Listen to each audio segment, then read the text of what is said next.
Good morning on this brisk winter morning.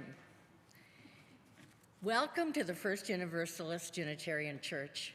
My name is Anna Gresh, and I'm a member of this congregation. I want to extend a very special welcome to everyone that joined us here, as well as online this morning. Since 1870, UUWASA has served as a vital voice for liberal religion in central Wisconsin. We are an intentionally free society that welcomes all people. You are welcome here no matter who you are, no matter where you come from, no matter what your background. You are welcome to join us as we proclaim worth in our spiritual journey. You're welcome to join us as we sing songs that uplift our very beings. You're welcome to join us in community as we learn and love together. All are welcome as we worship that which gives each of us meaning, maybe in a different way, and gives each of us value. No matter what you call this building, this house, or this gathering of people, we worship as one body, illuminated by the light of the chalice.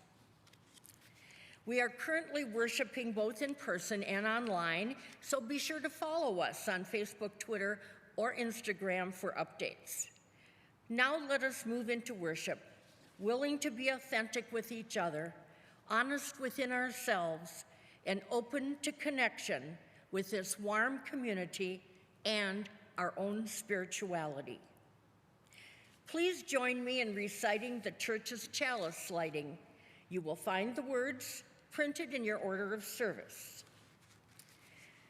We light this chalice for the light of truth, the warmth of love, and the fire of commitment. We light this symbol of our faith as we gather together. And now, let's stand for the first hymn, opening hymn number 38, Morning Has Broken.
If you would, please join me in reciting the church's affirmation. You'll find the words in your order of service.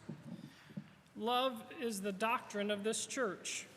The quest of truth is its sacrament, and service is its prayer. To dwell together in peace, to seek knowledge and freedom, to serve human need to the end that all souls shall grow into harmony with the divine. Thus do we covenant with each other. In our doxology.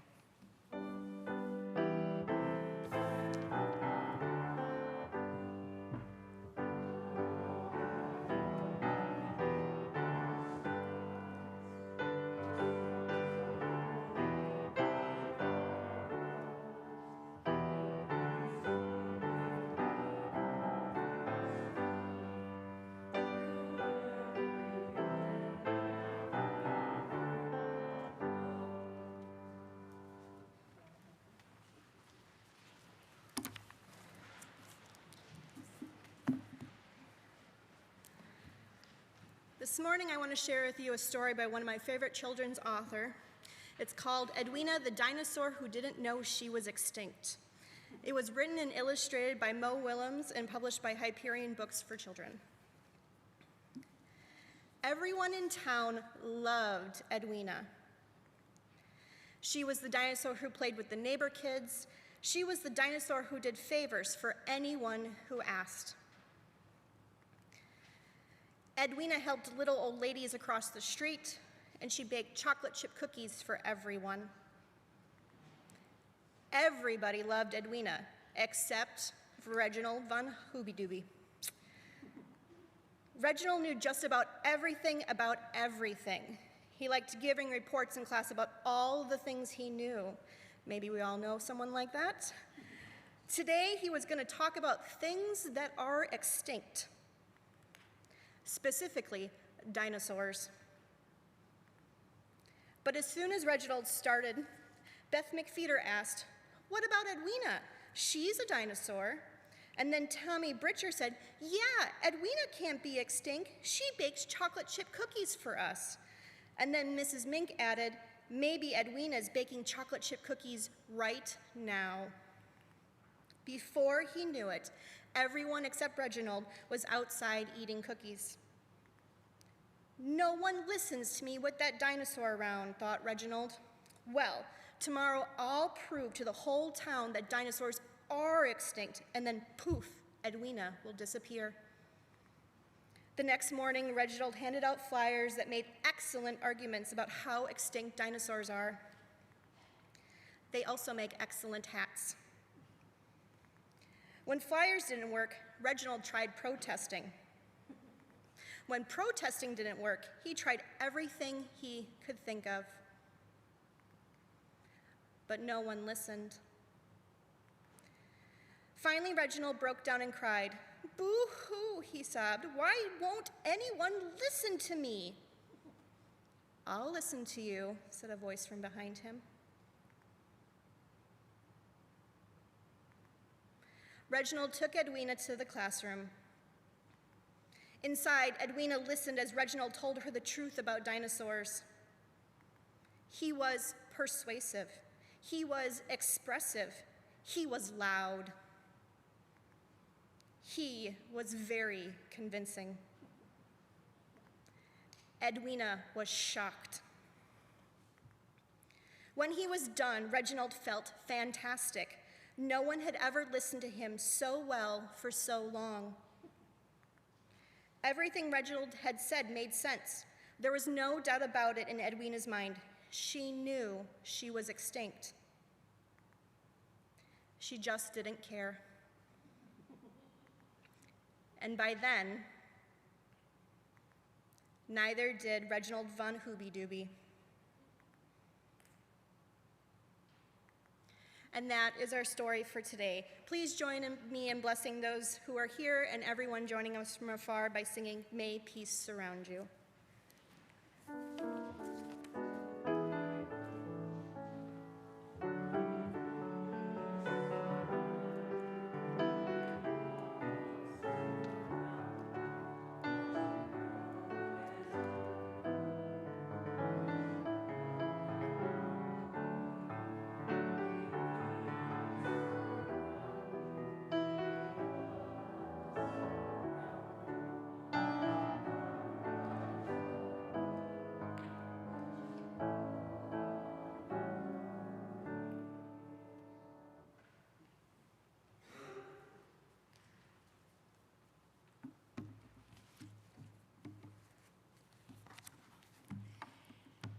The offering is a sacrament of the Free Church. It is supported by the voluntary generosity of all who join with us. The offering will now be given and received in grateful appreciation of our shared hopes and values. The mission and ministry of UUWASA is made possible by the generous support of its friends and neighbors. But rather than pass a plate at this time during COVID, we've placed an offering basket in the back of the sanctuary to help you drop a gift in. You can also stop by our website to make a one-time or recurring gift with your credit card on uuwasa.org. Thank you for your support.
I'd like to invite everyone into a spirit of prayer and meditation.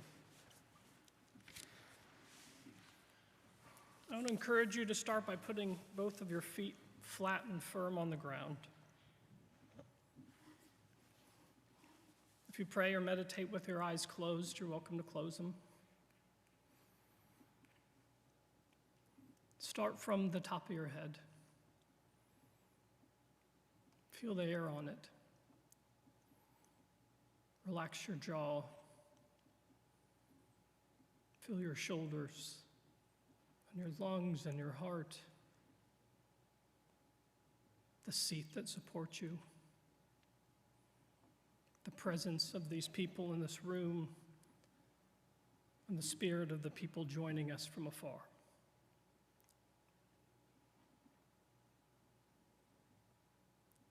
And let us journey into silence with this prayer.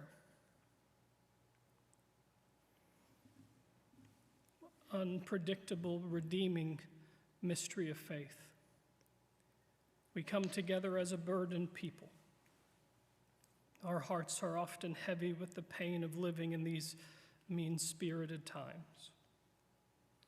We know so many people whose lives are filled with illness, grief, warfare, or isolation. And we reach out as best we can to help find clothing and shelter, food and compassion for those in need. Help us, O Spirit of life. Help us find the strength to realize your gift that all should eat and drink and take pleasure in their labor. Help us to see the signs of this time, to keep us ready for the journey, for we offer now the prayers of our hearts, our prayers for those whose spirits teeter on the edge and for ourselves, for we would be a faithful people. Now let us call to mind all the joys and sorrows in our lives, and let us meditate on them in silence together now.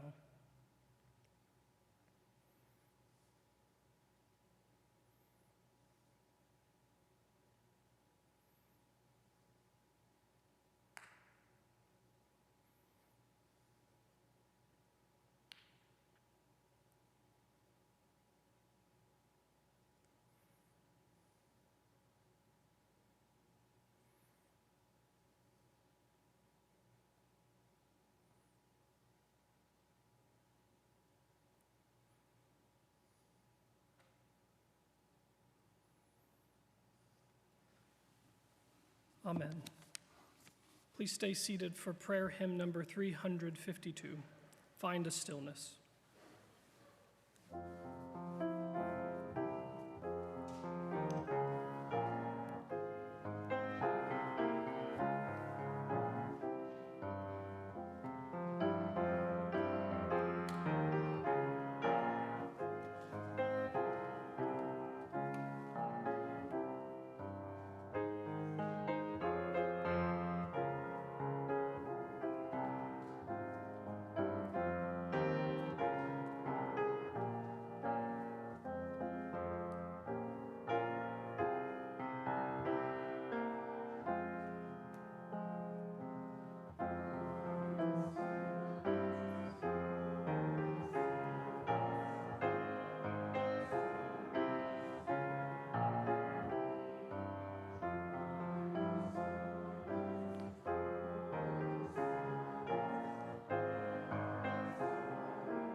This morning's reading was taken from a collection entitled Observations on the Intellectual Culture of the Caribou Eskimos. And this particular story was told by Akwick Hivik. You can find this in a recent collection of poems and writings entitled Home that I'm currently enjoying. It goes like this. In the olden days, things were very different from what they are now. Everything had a soul. Everything was more alive. When a caribou had been eaten, the meat grew again on the bones. The houses were alive and could be moved from one place to another with everything in them, including the people. They rose up with a rushing noise into the air and flew to the spot where the people wanted to go. In those days also, newly drifted snow would burn. There was life in all things. Snow shovels could go about by themselves, could move from one place to another without having to be carried. This is why we now, when in solitary places, never dare to stick a snow shovel in the snow. We are afraid lest it should come alive and go off on its own. So we always lay snow shovels down in the snow so that they don't stand up. Thus, all things were alive in the olden days. There ends our reading.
few years ago, I got to know a man I met in, of all places, the comments section of a small digital media company I invest in.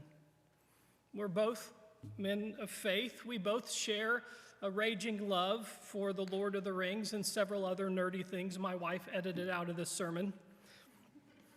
So right before Christmas, he and I got into a calm but rather tense conversation about a shocking article that we had both read in the New York Times.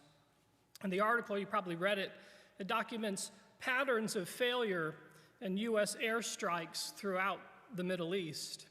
So in essence, the article claims that U.S. military commanders, they would authorize strikes on targets they thought were aimed at terrorists. But in the ground reporting, which includes direct conversations with survivors and the victims of families, the Times discovered evidence revealing that thousands of innocent people lost their lives or their homes or were disabled in these strikes. And in 62% of these cases, the victims were children. Among the roughly 1,300 strikes in question, only 3 have been investigated. My friend was an Army lawyer, and he sat with military commanders, and he would help them decide whether to authorize strikes from a legal perspective. So what happened is the commanders would be sent live footage of activity on the ground that was captured by drones or high-altitude aircraft, and it was based on the rapid interpretation of live footage that strikes were authorized or not. Now, the risk to strike, it cuts both ways, right? Not acting means that you might endanger the lives of American military personnel, whereas acting might mistake a funeral procession for a terrorist group. Now, my short summary doesn't do justice to the Times article, nor does it do justice to the complex nature of military leadership and decision-making. I share this story because it highlights in a dramatic fashion a characteristic all of us have, and that's the tendency to reject information that doesn't match our existing beliefs. Psychologists, they call this confirmation bias. So in addition to rejecting information that we don't like, our brains are actually wired to believe that we know more than we actually do. Now, if you want to impress people at the next party you attend, whenever that happens, the phrase experts give this is the illusion of explanatory depth. Now, our ability to reason as human beings is an amazing thing. It's resulted in life-saving medicine, it's resulted in space travel, it's resulted in Netflix and self-driving cars. But there is a limit to what we can know. Our ability to reason will continue having a positive impact on human life, but reason seems unlikely to result in perfection because perfection, it's not real. So cognitive scientists have discovered that our ability to reason is actually an evolved trait, just like walking on 2 feet. And it turns out that our ability to reason didn't develop to help us solve complex, logical, and scientific problems. Get this, it didn't even develop to help us draw conclusions from data. Reason developed because it helps us resolve all those pesky little issues we encounter from living together in community. Now, you often hear that humankind's greatest attribute is our ability to reason, and that's a fine thing. But what we have discovered is that the greatest advantage we have over the animal kingdom is our ability to cooperate. It's cooperation, not reason, that is our greatest evolutionary achievement. But that doesn't mean cooperation comes easy. If cooperation were easy, this church wouldn't need 40 pages of policies and bylaws to tell us how we're supposed to get along and make decisions. And even with nearly 40 pages of rules, we still find things to disagree about. And sometimes the things we disagree about are the rules we agreed not to disagree about. The French thinker Montaigne said in one of his essays, I'm going to quote very briefly, he says, "Nothing is harder for me than to believe in people's consistency, and nothing is easier than to believe in their inconsistency." He goes on to say later in that same essay, "All contradictions may be found in me by some twist and in some fashion." In other words, no one is consistent 100% of the time. I'd be willing to bet that most of us don't even do what we tell ourselves we want to do half the time.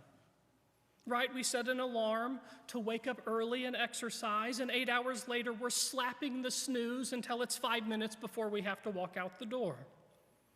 We tell ourselves we don't want to be so agitated with everybody all around us. And then as soon as we get to wherever we're going, we bite off the head of the very next person we see.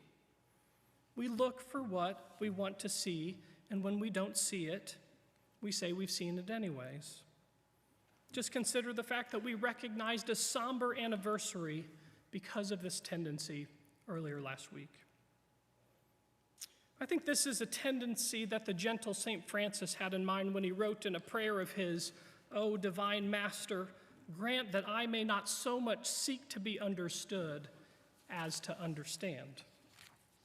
So last summer I had read a book on leadership, and the author said that the best leaders have 3 key traits. The first 2, he said, are bravery and curiosity. Good leaders ask questions, he said. They want to know more, and they don't run away from tension or challenge. But the third key trait is humility. They know what they know, and they know what they don't, and they aren't scared to say so. There's a bit of folk wisdom that goes something like this.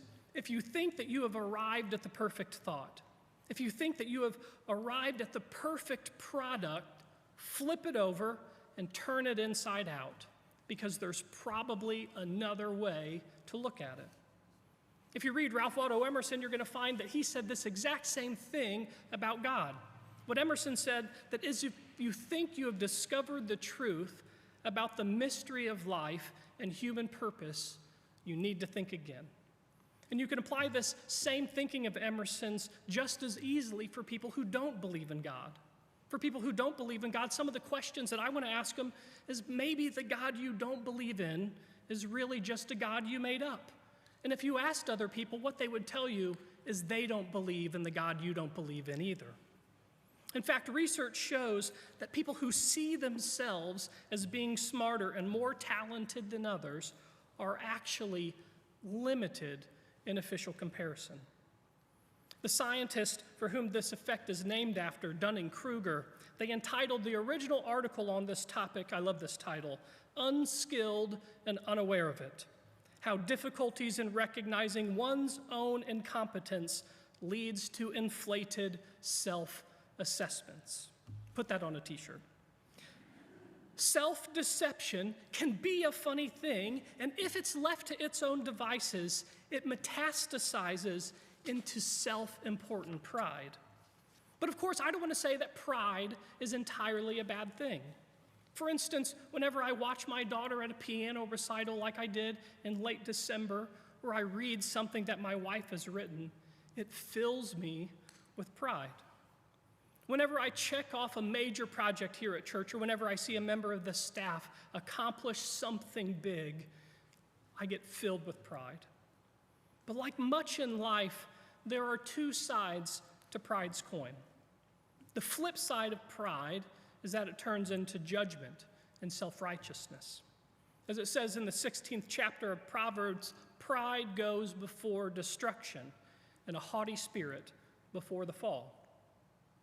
So talking about pride is a little bit like talking about humility. They're far easier to preach about than they are to practice. And even though I stand up here every Sunday 10 feet above contradiction, I am no better at humility or pride than anyone else. So rather than share some examples of other people's arrogance and pride, I'll illustrate what I'm getting at personally. Now, I know I'm going to regret saying this, but I love celebrity gossip. I love it. I read it every single day. In fact, I read it this morning. I ain't gonna lie. I want to know who Kim Kardashian is dating. I want to read where Jeff Bezos spent Christmas vacation. I want to know who's in rehab, who's getting out, and the latest on Britney.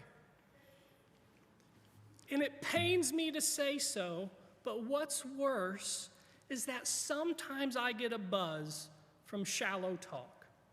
And I have been known to share in conversation with people a condescending disappointment in others. I do this even though I know, and even though I preach, judge not, lest ye be judged. I say often that people who live in glass houses shouldn't throw stones. But the truth is, many of the bad qualities I see in others are alive in me too. So yesterday, my wife was reading in our sunroom as I was cleaning up after breakfast. And she reminded me of a Buddhist practice that asks you to meditate on the pain in your life. But it doesn't stop there. It doesn't stop there because its ancient wisdom knows that there's another kind of pride that's seldom talked about, and that's the pride we have in our own self-pity. There's a tendency to wear our woundedness like a badge of honor, or to wield it like a social bludgeon. To keep this at bay, the practice asks us to take seriously that which causes us fear and pain, but then to turn and take in the sadness and the pain of the world. The humorist Finley Peter Dunne, he created an alter ego of his, and the alter ego was a bartender and a fault finder named Mr. Dooley. And so in one of Mr. Dooley's rants, he tells readers that the role of the newspaper is to comfort the afflicted and afflict the comfortable. The same thing can be said about good religion and about this church. Good religion reminds us that life isn't supposed to be a pleasure cruise. Most people, myself included, we don't like to do things that make us uncomfortable. We run from tension. We veg out on TikTok for the dopamine. We drink. We lash out. We gossip rather than face the facts. But the risk in keeping things easy is that you might end up finding out who you aren't. Funny thing about life is the suffering and struggle we choose, like parenting or getting sober or marriage, they often end up meaning more to us than anything else. It's all those hard things we choose and the hard stuff that comes. That's the stuff that often shows us who we really are. They humble us to life, and they humble us to the people we live it with. And sometimes they even inspire new ways of living that are more open and generous and accepting. Now, I don't assume that humility means the same thing for you as it does for me. But for me, humility is the starting point in my relationship with God. For other people, I accept that accessing the holy may be finding pride in who you are. Heaven knows people who are LGBTQ or disabled or marginalized or abused, they don't need to be told to be humble. They need to be told that they matter, that their pain is real, that their life and their living and that their love and their longing is valid. But the pride that I'm talking about this morning is the pride that separates us from others. Human beings have been around for some 300,000 years. And in that time, we have refined the means of human existence. But by my estimation, there are two things that we haven't fully refined.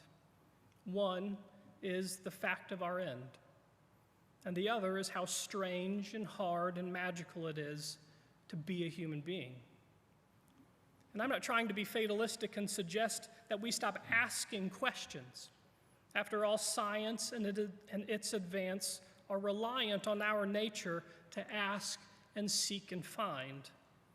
But insofar as that is true, it's equally true that just as soon as we get an answer, suddenly a new question comes, and then we feel stupid and crazy, and the process starts all over again.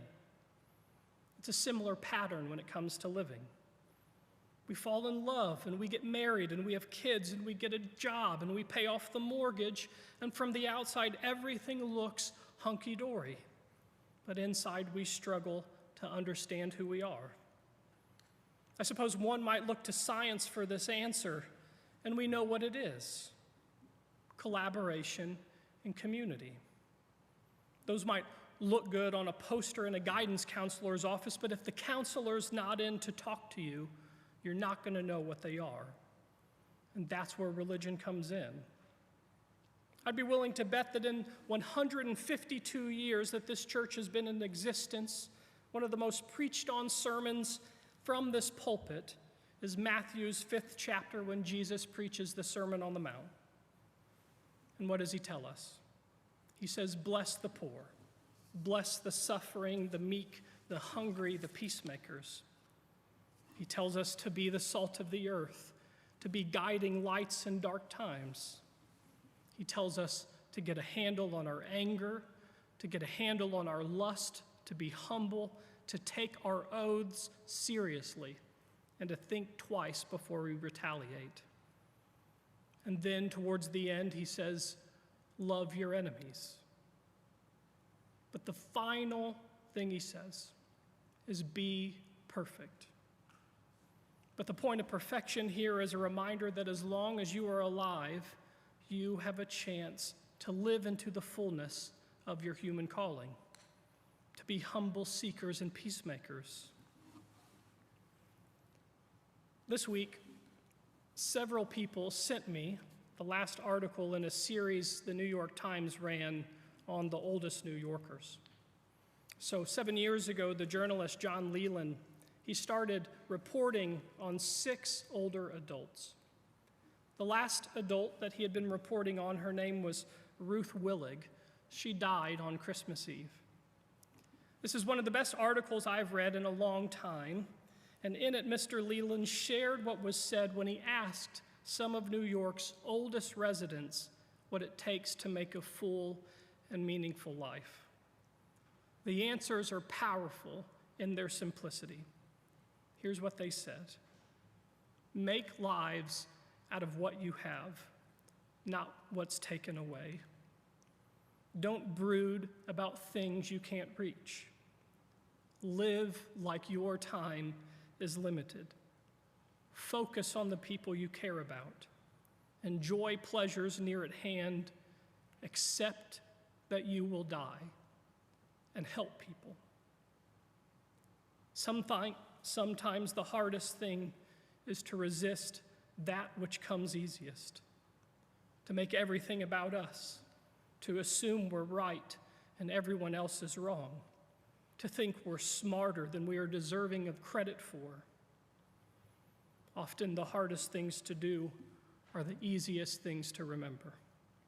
And that's another lesson the folks in New York talked about.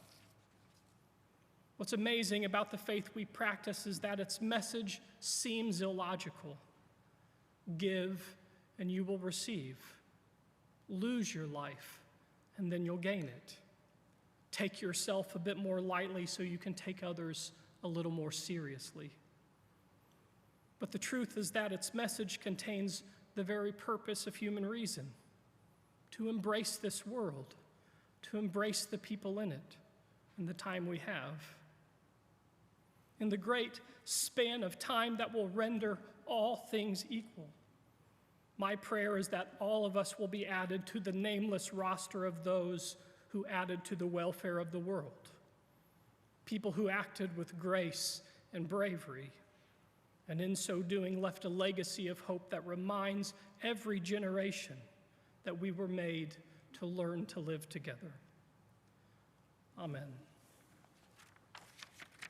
You're welcome to rise now in spirit or body for our closing hymn, number 131.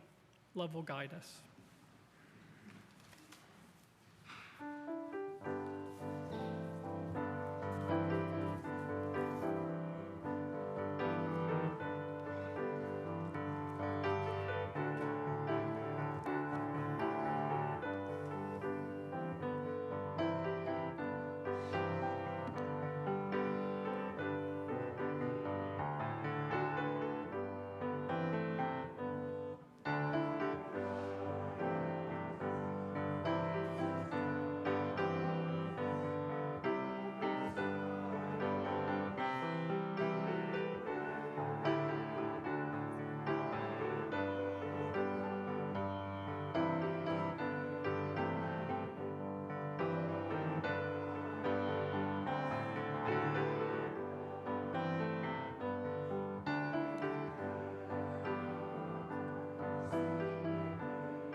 If you came here with someone, you're welcome to take their hand.